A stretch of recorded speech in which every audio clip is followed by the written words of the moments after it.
সুপ্রিয় শিক্ষার্থীরা, Shimul memorial north south school and college কর্তৃক আয়োজিত বিজ্ঞান ক্লাসে তোমাদের সকলকে স্বাগতম। আমি মির্জা সানজিদা ইয়াসমিন মুমু। আশা করি বর্তমান করোনাকালীন পরিস্থিতিতে তোমরা সবাই ভালো আছো, সুস্থ আছো। যদি তোমাদের এই মুহূর্তে বাইরে যাওয়া খুব বেশি দরকার না হয়, তাহলে তোমরা অবশ্যই বাসায় থাকবে। নিয়ম মাফিক তোমরা হাত ধুবে, পরিষ্কার পরিচ্ছন্ন থাকবে এবং যদি তোমরা বাইরে যাও সেক্ষেত্রে অবশ্যই স্বাস্থ্যবিধি মেনে চলবে এবং বাইরে থেকে আসার পর যথারীতি পুরো শরীর তোমরা পরিষ্কার করবে এবং অবশ্যই হাত মুখ ধুয়ে পরিষ্কার পরিচ্ছন্ন হবে। আসো এখন আমরা আমাদের ক্লাসে চলে যাই। আমরা আজকে দশম শ্রেণীর বিজ্ঞান ক্লাস আলোচনা করব। আমরা আজকে বিজ্ঞানের পঞ্চম অধ্যায় দেখতে হলে আলো চাই এই চ্যাপ্টারটা নিয়ে আলোচনা করব। যদিও আমাদের রিভিশন ক্লাস, আমরা পূর্ববর্তী ক্লাসে অনেক বেশি এই বিষয়গুলো নিয়ে জেনেছি, তারপরেও আমরা আজকে মোটামুটি একটা ধারণা নিব। আজকে আমাদের এই ক্লাস থেকে আমরা কি কি শিক্ষণফল পেতে পারি আমরা একটু দেখে নিই। আমরা দর্পণের ব্যবহার ব্যাখ্যা করতে পারবো, নিরাপদ ড্রাইভিং সম্পর্কে বর্ণনা করতে পারবো, আলোর প্রতিসরণ বর্ণনা করতে পারবো, দৃষ্টি কার্যক্রমে চোখের ক্রিয়া বর্ণনা করতে পারবো, লেন্সের ক্ষমতা ব্যাখ্যা করতে পারবো, চোখের ত্রুটি এবং লেন্স ব্যবহার করে চোখের ত্রুটি সংশোধনের উপায় ব্যাখ্যা করতে পারবো। এছাড়াও চোখের ত্রুটি সৃষ্টির কারণ, চোখের যত্ন এবং সচেতনতা বর্ণনা করতে পারবো। আমরা আজকে আলোচ্য বিষয়টা দেখে নিই। আলোচ্য বিষয়: দর্পণের ব্যবহার, নিরাপদ ড্রাইভিং, আলোর প্রতিসরণ, দৃষ্টি কার্যক্রমে চোখের ক্রিয়া, লেন্সের ক্ষমতা, চোখের ত্রুটি এবং লেন্স ব্যবহার করে চোখের ত্রুটি সংশোধনের উপায়, চোখের ত্রুটি সৃষ্টির কারণ, চোখের যত্ন এবং সচেতনতা। প্রথমে আমরা চলে আসি দর্পণের ব্যবহার। আমরা কিন্তু দর্পণ বা আয়না বা মিরর যাই বলি না কেন, আমরা কিন্তু প্রত্যেকেই এই বিষয়টার সাথে পরিচিত বা এই বস্তুটার সাথে পরিচিত। কারণ আমরা কি করি, দৈনন্দিন জীবনে কিন্তু প্রতিদিনই আমরা আয়না বা দর্পণ ব্যবহার করে থাকি। এখন এই প্রাত্যহিক জীবনে যে আমরা দর্পণ যেভাবে ব্যবহার করে থাকি নিজের চেহারা বা পরিষ্কার পরিচ্ছন্ন পরিপাটি হওয়ার জন্য, শুধু এটা না, আজকে আমরা এই আয়না বা দর্পণের বিশেষ দুটা ব্যবহার সম্পর্কে আরো জানবো। সেটা কি কি? একটা হচ্ছে নিরাপদ ড্রাইভিং এবং আরেকটা হচ্ছে পাহাড়ি রাস্তার অদৃশ্য বাঁকে এই দর্পণের ব্যবহার। প্রথমে আমরা দেখি নিরাপদ ড্রাইভিং। আচ্ছা, নিরাপদ ড্রাইভিং বলতে আমরা সেই জিনিসটা বোঝাচ্ছি যেন ড্রাইভার খুব সচেতনভাবে সুস্থভাবে গাড়ি চালাতে পারে এবং দুর্ঘটনার হাত থেকে নিজেকে রক্ষা করতে পারে। এখন এই গাড়ি ড্রাইভিং এর অন্যতম শর্তটা কি? গাড়ি ড্রাইভিং এর অন্যতম শর্ত হচ্ছে গাড়ির আশেপাশে কি ঘটছে সেটা সবসময় খেয়াল রাখা।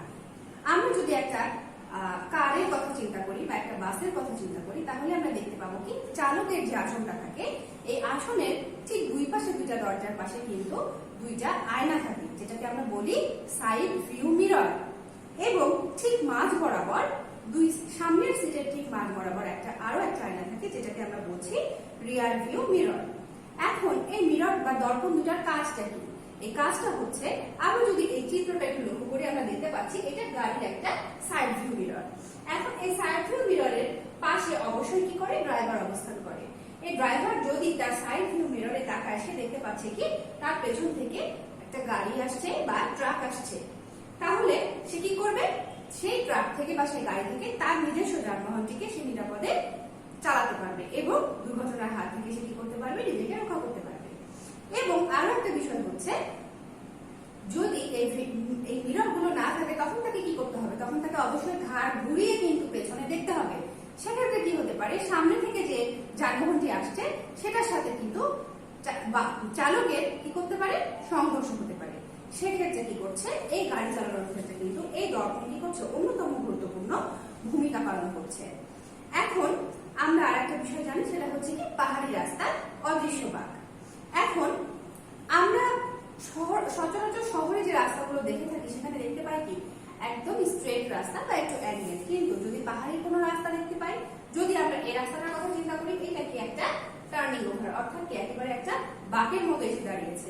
কখনো কখনো এই বাঁকগুলো কিন্তু 90 ডিগ্রি অ্যাঙ্গেল পর্যন্ত বাঁকা হতে পারে। একে তো পাশে একটা উঁচু পাহাড়, তারপরে এই 90 ডিগ্রি অ্যাঙ্গেলের রাস্তা। সেক্ষেত্রে যদি ওই রাস্তায় কোনো যানবাহন চলাচল করে, তখন দুর্ঘটনা ঘটার প্রবণতা কিন্তু অনেক বেশি থাকে। সাইড ভিউ মিরর এবং রিয়ার ভিউ মিরর থাকা সত্ত্বেও কিন্তু আমার দুর্ঘটনা ঘটতে পারে। এই ক্ষেত্রে আমরা কি করি, করি ওই পাহাড়ের টার্নিং গুলোতে, এটা যদি একটা টার্নিং হয়, এই জায়গায় আমরা কি করি, একটা বড় আকারের গোলীয় দর্পণ যদি লাগিয়ে রাখি, তাহলে গাড়ির চালক কিন্তু দূরবর্তী জায়গা থেকে কিন্তু ওই দর্পণের মধ্যে কি দেখতে পাবে, যে ওই পাশ থেকে, তার অপোজিট প্রান্ত থেকে কোনো গাড়ি বা যানবাহন আসছে কিনা। তাহলে কি হবে, সেই ড্রাইভার কি করবে, নিজে সচেতনভাবে গাড়ি চালাবে। এই জন্য এই পাহাড়ি রাস্তার অদৃশ্য বাকি কি করা হয়, আমাদের এই গোলীয় দর্পণগুলো লাগানো হয় দুর্ঘটনার হাত থেকে নিজেকে সুরক্ষা করার জন্য এবং তার যানবাহনটিকে সঠিকভাবে পরিচালনা করার জন্য। এখন আমরা দেখব আলোর প্রতিসরণ। এখন আলোর প্রতিসরণ বলতে আমরা বুঝি যে আলোক রশ্মি এক স্বচ্ছ মাধ্যম থেকে ভিন্ন স্বচ্ছ মাধ্যমে তির্যকভাবে প্রবেশ করলে দুই মাধ্যমের বিভেদ তলের দিক পরিবর্তিত হয়। আলোক রশ্মির এই দিক পরিবর্তনের ঘটনাকে বলা হয় হচ্ছে কি আলোর প্রতিসরণ। আমরা একটু চিত্রটার দিকে লক্ষ্য করি। এখানে আমরা ধরে নিই এইটা একটা মাধ্যম, এইটা একটা মাধ্যম। উপরেরটাকে যদি আমরা বায়ু মাধ্যম কল্পনা করি এবং নিচেরটাকে যদি আমরা একটা তরল মাধ্যম কল্পনা করি, আমরা মনে করি এই যে একটা রশ্মি নড়াচড়া করছে, এই রশ্মিটা যদি আমরা এভাবে চিন্তা করি যে রশ্মিটা এই পাশ থেকে তির্যকভাবে এইখানে এই মাধ্যমে পতিত হচ্ছে, অর্থাৎ এই তরল মাধ্যমের ঠিক উপরের পৃষ্ঠে পতিত হচ্ছে। তাহলে সাধারণ আমাদের চিন্তা ভাবনা অনুযায়ী কিন্তু আলোটা কি করা উচিত ছিল, ঠিক এই সোজা বরাবর কিন্তু পতিত হওয়া দরকার ছিল। কিন্তু যে কি করছে, ভিন্ন মাধ্যমে প্রবেশ করছে, অর্থাৎ বায়ু মাধ্যম থেকে যখন সে তরল মাধ্যমে প্রবেশ করছে, তখন কি হচ্ছে, আলোটা তির্যকভাবে না যেয়ে তার সরাসরি কি করছে, সেখান থেকে কিন্তু কিছুটা দিক পরিবর্তন করে কিছুটা তার কি করছে, তার আলোক রশ্মির দিক পরিবর্তন করে ভিন্ন দিকে সরে আসছে। এই ঘটনাকে আমরা বলছি হচ্ছে কি আলোর প্রতিসরণ। এখন আলোর প্রতিসরণের যে নিয়ম, সেই নিয়মটা আমরা একটু দেখব। আমরা কি বললাম যে আলোক রশ্মি যখন একটা মাধ্যম থেকে আর একটা ভিন্ন মাধ্যমের দিকে যাচ্ছে, তখন কি হচ্ছে, সে আলোক রশ্মি অবিলম্বের দিকে কিছুটা বেঁকে যাচ্ছে। আমরা ঠিক সেটাই দেখতে পাচ্ছি এখানে একই চিত্রের মাধ্যমে, যে আলোক রশ্মি হালকা মাধ্যম থেকে ঘন মাধ্যমে প্রবেশ করলে প্রতিসরিত রশ্মি অবিলম্বের দিকে বেঁকে যায়, অর্থাৎ এই যে রশ্মিটা প্রতিসরিত হচ্ছে সে এই অবিলম্ব বরাবর কাছাকাছি চলে এসছে, অর্থাৎ তির্যকভাবে যেটা করার কথা ছিল সে কি করছে, সেখানে না পেরে অবিলম্বের দিকে কিছুটা বেঁকে আসছে। এটা হচ্ছে কি আলোর প্রতিসরণের নিয়ম। এখন এই আলোর প্রতিসরণের কিন্তু দুটা সূত্র রয়েছে। এই সূত্রটা কি কি আমরা একটু দেখে নেই।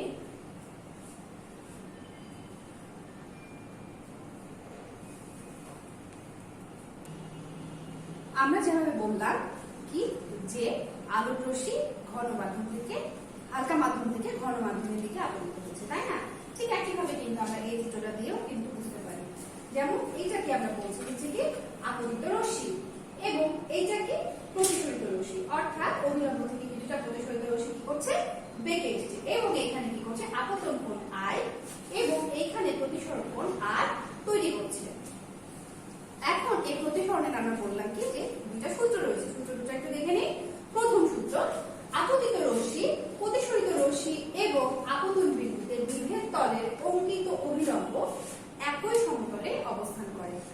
এবং দ্বিতীয় সূত্রটা কি, দ্বিতীয় সূত্র হচ্ছে একজোড়া নির্দিষ্ট মাধ্যম ও নির্দিষ্ট বর্ণের আলোর জন্য আপতন কোণের সাইন ও প্রতিসরণ কোণের সাইনের অনুপাত সর্বদা ধ্রুব থাকবে। আমরা অবশ্যই কি করব, এই সূত্র দুটি খুব ভালোভাবে আমরা মুখস্থ করে ফেলব। এখন আমরা দেখি লেন্সের ক্ষমতা।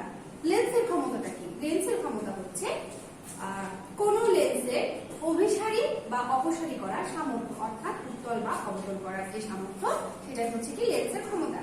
লেন্সের ফোকাস দূরত্ব যত কম হবে, লেন্সের ক্ষমতাও তত কি হবে, বেশি হবে। এখন আমরা দেখব লেন্সের প্রকারভেদ। লেন্সটা কি? দুইটি গোলীয় পৃষ্ঠ দ্বারা সীমাবদ্ধ কোন স্বচ্ছ প্রতিসারক মাধ্যমকে আমরা বলছি কি লেন্স।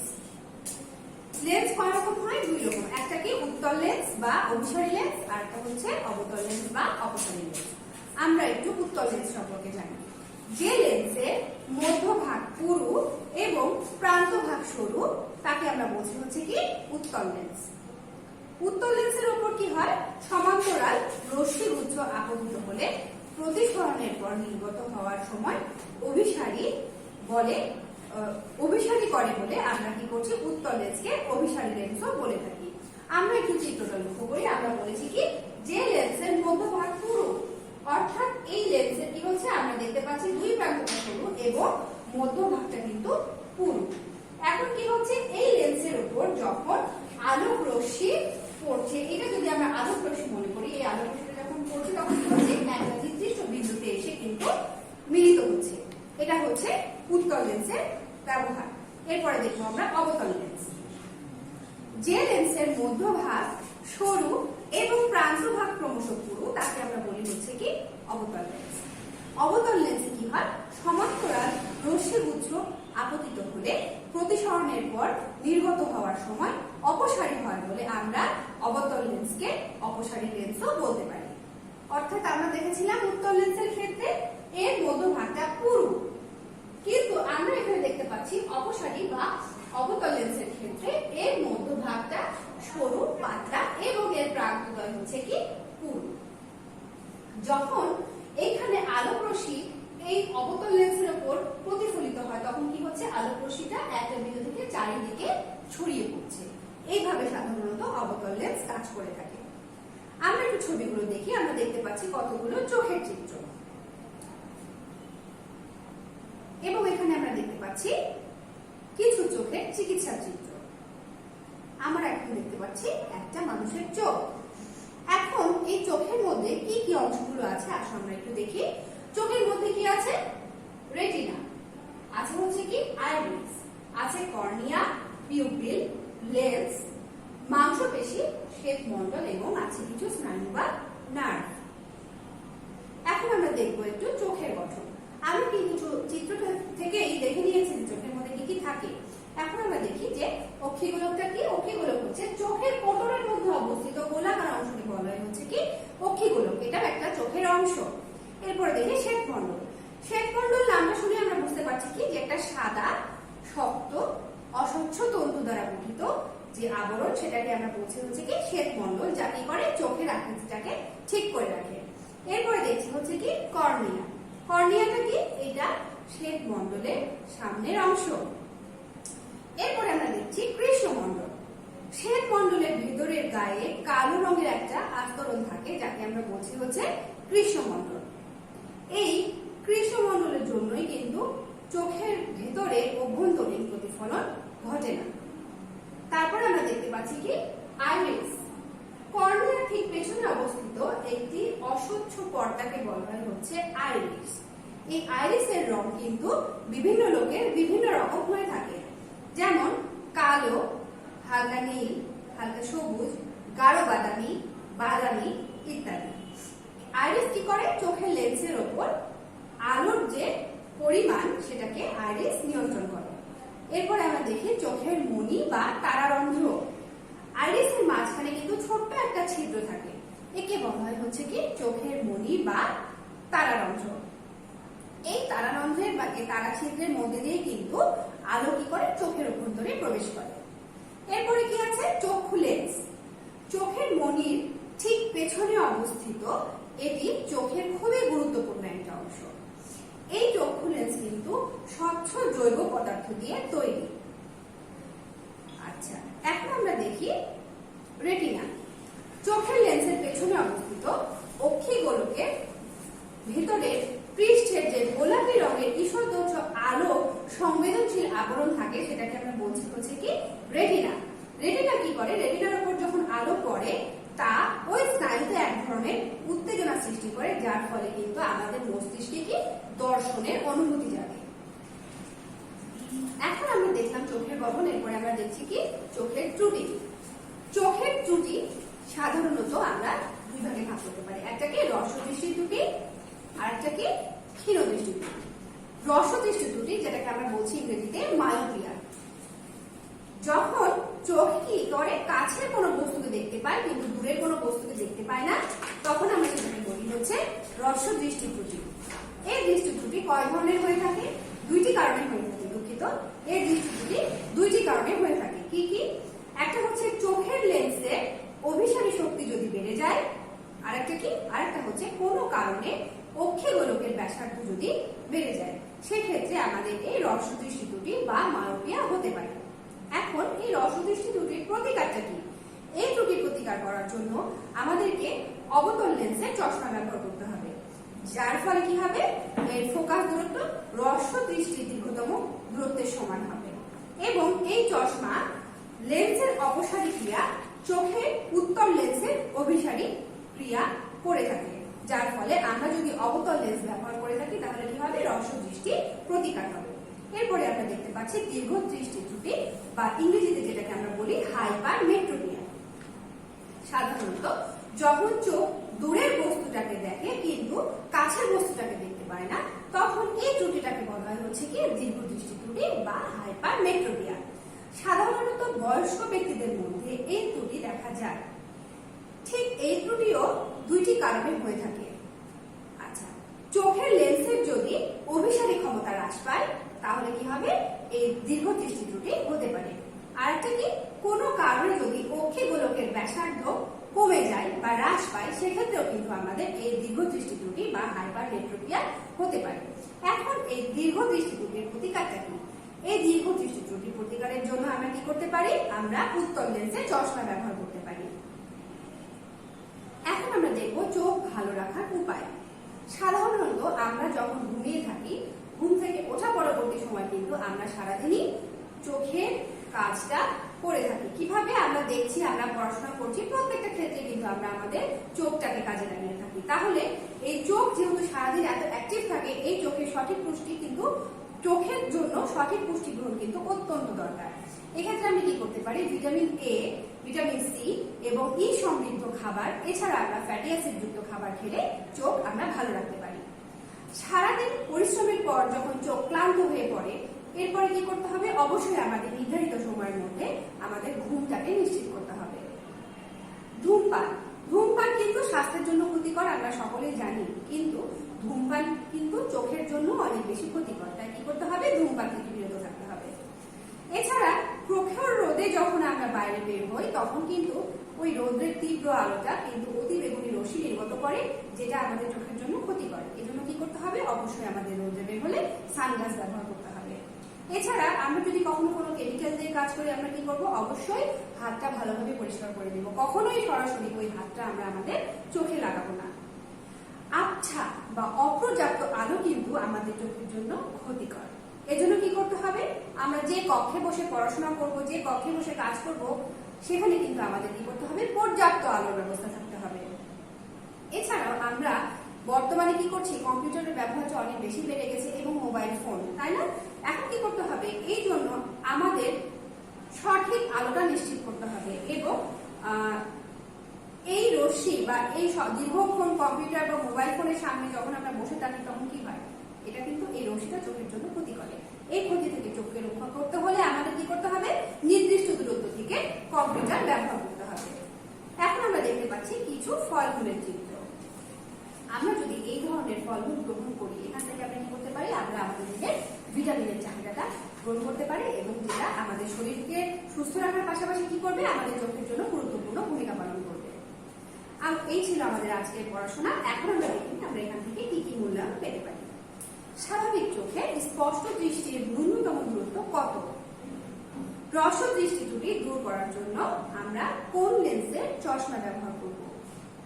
দীর্ঘ দৃষ্টি ত্রুটি দূর করার জন্য কোন লেন্সের চশমা ব্যবহার করতে হবে? আলোর প্রতিসরণ কাকে বলে? এছাড়াও আমরা এখান থেকে আরো মূল্যায়ন পেতে পারি। আলোর প্রতিসরণের যে সূত্র দুটি আমরা পড়লাম, সেই সূত্র দুটি ব্যবহার করতে আমরা বলতে পারি যে আলোর প্রতিসরণের সূত্র দুটি বর্ণনা করো। এছাড়াও নিরাপদ ড্রাইভিং সম্পর্কে বর্ণনা করো, দর্পণের ব্যবহার সম্পর্কে ব্যাখ্যা করো। এই ধরনের অনেক প্রশ্ন কিন্তু আমাদের এই অধ্যায় থেকে আসতে পারে। তোমরা অবশ্যই অধ্যায়টি খুবই মনোযোগ দিয়ে পড়াশোনা করবে। নেক্সট ডে আমাদের রিভিশন টপিকস অবশ্যই তোমরা পঞ্চম অধ্যায় দেখতে বলে আলোচনায় খুবই ভালোভাবে বাসায় চর্চা করবে। সকলেই সুস্থ থাকো, ভালো থাকো, ধন্যবাদ।